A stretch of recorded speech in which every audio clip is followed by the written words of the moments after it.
GPS tracking system. Oh, very good.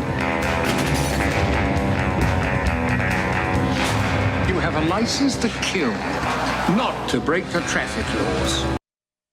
It is the music that makes men feel, well, more manly. But don't take my word for it. Let's ask a man. Let's ask Marc Myers. He's writing about this for the Wall Street Journal this weekend, and you wrote the book, Why Jazz Happened. Great story by you, sort of tracing the history of this ultimate James Bond theme song. But you hit on this great chord, which is why men hear this and they just sort of feel testosterone start coursing through their veins. Explain. Well, it's the ethos of an entire generation. It's the male ethos, the James Bond theme. And what it is that men have heard this song repeatedly over the years, and it's been embedded in their brains. So each time they hear it, it's almost like the Manchurian Candidate card or a dog whistle. Right. They instantly feel more guiley. And there's something, too, with men, as young boys, probably having gone to the theater with their dads to see their first James Bond movies in some cases, because it may have been rated R. Right. Well, back in the 60s, there were no ratings until 1968, but theaters wouldn't let teens in without their dads. So it became a rite of passage. Dads would take their kids to these movies, and kids would either be denied these movies if their dad yanked them out or prevented them from going, or they'd actually be exposed to their first car chases and sex scenes in movies. So we know this sort of stealthy bass line that's there, and that's sort of got this, as you describe it, a machine gun guitar solo in there.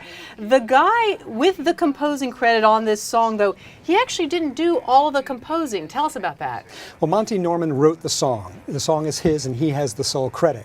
But the producers of the film, Dr. No, wanted to get it beefier. They wanted to give it a license to kill feel. Right. And they went to John Barry, and John Barry orchestrated it and gave it a huge, huge sound. And was it still right? I mean, who actually composed the sort of that bass line that we know, that one bass line? Are you ready? Yes. You ready for it? Here's the guy's name, Vic Flick. I mean, if you made up the name for the guy who... Say it 5 times really high. Vic Flick, Vic Flick. Vic Flick. So there were really like three key people working to devise this, and they were really trying to get it to be more sort of like visceral and guttural, like and male. Yeah, you've got the stealthy bass as the intro, then you've got Vic Flick's machine gun or Morse code guitar solo, and then the band just starts wailing away. There's this primal scream going on throughout the entire song.